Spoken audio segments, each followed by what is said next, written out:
Kazim Hosein, Madam CEO, members of council, members of administration, municipal police, members of the public gallery, and the media. As chairman of Physical Infrastructure Committee, one of the challenges in the Sangre Grande region is infrastructural development and undeveloped access routes, which pose a great challenge to the farmers and especially in my littoral district. As we all know, infrastructure helps underdeveloped areas such as the Sangre Grande region to get connected to core economic activities and access to additional productive opportunities. It is an essential ingredient for productivity and growth, therefore promoting the region and creating entrepreneurial opportunities. I'm appealing to the Ministry of Agriculture to partner with the Sangre Grande Regional Corporation of the farmers to properly develop the access routes. Some of the areas that need proper access routes are Moro settlement, non-parallel route, just to name a few in my electoral district. I would like to thank the CEO and Chairman for their presence in all activities for always being proactive. As the superheads of the corporation, we are led by example. Chairman, more emphasis needs to be placed on the flagships of the corporation, the recreational grounds, especially Vega de Rouge. I would have attended a cricket and football competition that was hosted there. I realized that the grass needs to be cut and maintained on a daily basis. Another area that will promote opportunities in our region is tourism. We, as the Sangre Grande Regional Corporation, need to develop and upgrade our assets, and this will hopefully place us on the map. In my area, farming and agriculture needs to be highlighted. The amount of crops that are produced are uncountable, therefore jobs opportunities not just for the community. Scranton's Forest, which is located on the Toco main road, was featured in Sangre Grande Regional Corporation's new seller. Scranton, an infamous songwriter, soca parang composer, and calypsonian, has taken Sangre Grande to an international lighting. This place of business attracts people from different walks of life. We need to highlight and showcase what region has to offer. Finally, Chair, I would like to reiterate on the dangers and negative effects of flooding, and I'm requesting that the disasters container of the Sangre Grande Regional Corporation be equipped with all the necessary resources to assist the families in need. I am on call 24/7, monitoring, and I will bring relief to all affected persons if calamity strikes. Let me emphasize that there is no I in team, and together we must work assiduously to ensure that the burgesses of the region are served in the best interest with dignity and pride because we are chosen by them to represent. Thank you again, Chair, for the opportunity as I pledge to continuously cooperate with my colleagues and major stakeholders to ensure that the Sangre Regional Corporation is shining example and pillar among all corporations.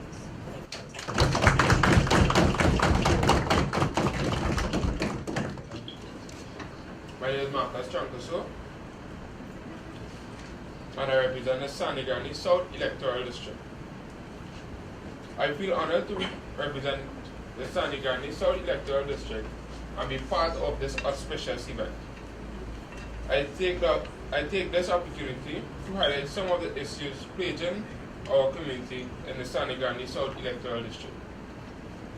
The first one is road maintenance. While there is an outgoing patches of pothole in some of the main roads in the community, attention must also be given to secondary roadways that add access to burgesses, homes, businesses, or agricultural land. They are also in frequent use by the motoring public, taxis, school buses, private vehicles, and all modes of transport that help to sustain the activity of living in the district. Some roads have not been developed properly, a problem that has existed for many years in some instances. I draw attention to parts of Upper Canapo Southern Main Road, San Luis Road, the short road, a hill next to Das Hardware, before Glide Street, parts of Baca, Trace, Uruk Trace for agriculture, Sohan Trace, Mandela Road, K Trace, to name a few. Drivers complain about the wear and tear on their vehicle, and commuters complain about the rough, irritating rides that can cause accident and injury. Some roads, as in the case of Good Hope Trace, are also impassable even by foot when rain falls. Just one day, about 2 days ago, rain fell. And in the space of half an hour, I had to go by my neighbor to help him bail water out of his house. It was like a swimming pool. This was due to the road being caved in and the drainage. There's either poor or no drainage system in my area. Just a little rain has to fall to cause some roadway to be impassable and flood to occur as a result of overflowing water causes.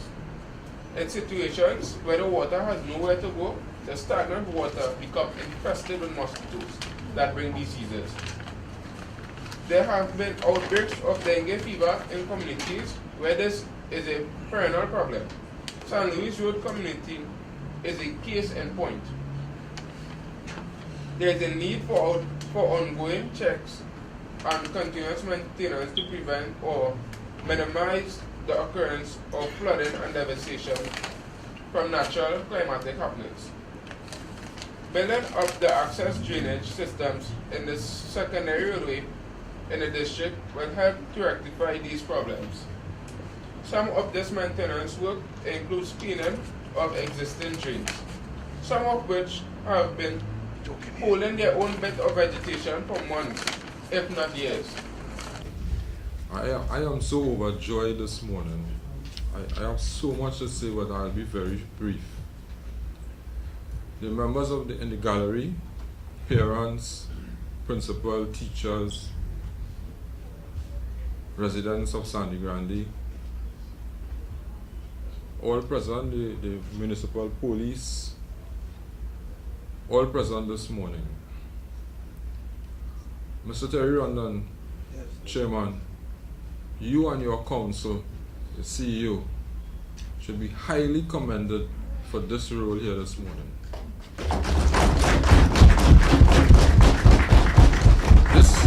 This is a day in history in Trinidad and Tobago. And I was telling myself just now, while I was listening to the contributions of all the young aldermen and councillors and the chairman, I want to invite, with your help, Chairman, the 14 mayors and chairmen in this country, and all the councillors and aldermen in the 14 corporations to have venue somewhere in this country and invite this junior council to lead the way.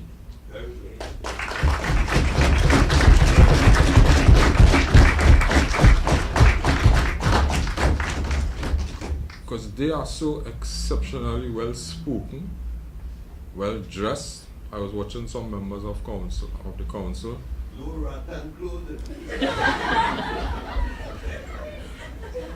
And you know, by their actions, when they stand, they address the chair with dignity, with respect.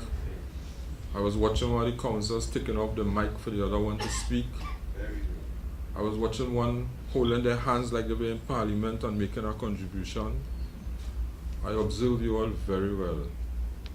And the love that you all have in Sangre Grande, which was, well, I always love to come to Sangre Grande. When Mr. Rondon told me, the chairman, about this on Sunday, I told him anything for young people, and I will be here. I have listened to you all. I took notes of the lights that you all want at, what's the name of the ground? Base Town? Boys Town, right? I will have that lights for you. This is for real, right?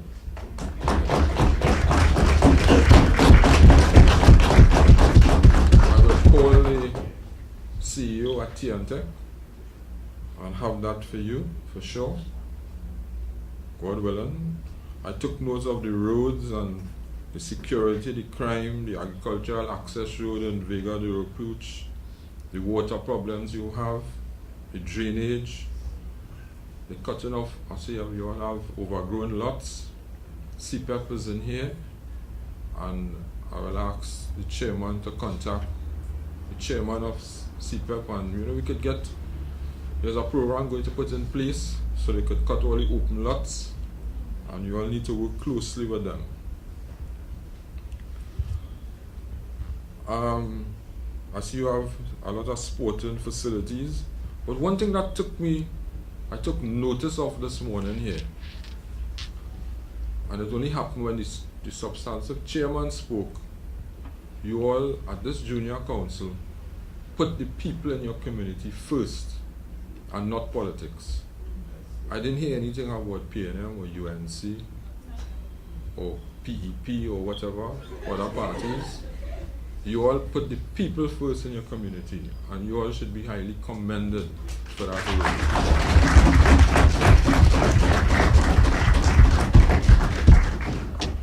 And as the chairman said, Mr. Rondon said, there's a time for politics. He said when the bell rings, but you all might know when the bell rings, election time. And we all have to put on whatever color jersey you want and fight to get into office for the people. But when you get into office, you represent everybody. And I took that with me since I was the mayor of San Fernando. I was a councillor myself for about 10 years. And then I became the mayor of San Fernando. I became an alderman. And then I became the minister of rural development and local government. I also worked at the San Fernando City Corporation for a long while, almost, I don't know how old you think I am, but I worked at the corporation for about 40 years. And I worked in almost every department in the corporation. So nobody could really fool me in local government at all. I worked in the engineering, the public health. I worked closely with the municipal police. I worked in the transport department, the sanitation department. So I have the experience. So as Almighty God would have put it, He put me into this position, and I am thankful for it. And I will use this office to help the people in Trinidad, especially at local government level. I came with a prepared text, but I started to talk and I want to continue to talk. Local government is about the people. And you always have to put the people first. You know, you might have some businessmen here, and there's a saying in the business community, the customers come first. Same thing in local government, the people come first. You can't get vexed if if you come into office as a councillor or a chairman, and somebody come and tell you about they want the grass cut or they want a drain clean. You can't get vexed. When you enter into politics, the first thing you have to do is put all that vexation behind you. Otherwise, this job is not for you. This job is to serve the community. And you have to do it in a very humble way. You can't be arrogant. You have to be very, very humble. You can't get vexed with anybody, because the day you get vexed with somebody, 3 years in office is passed very, very, very fast, and they'll remember you when you come back to ask them for your support for the next election. So I want to say, once again, it's a great opportunity to be here. You all are exemplars in the society. And for those of you all who know me, especially the chairman and the councillors and aldermen present, when I say something, I mean it. But I'm not in the habit of fooling anybody. Because at the end of the day, all you do is fool yourself. And I will make that promise, a promise that I am going to take this council to show it to the 14 corporations. And it's on my mind, and I want to do it. And Chairman Rondon, you have to help me put it together. I will, sir. Okay? I want to thank you for having me here this morning to share this moment with you. It was a pleasure being here. And the Almighty God bless all of us, bless our families, bless our parents, our wives, our husbands.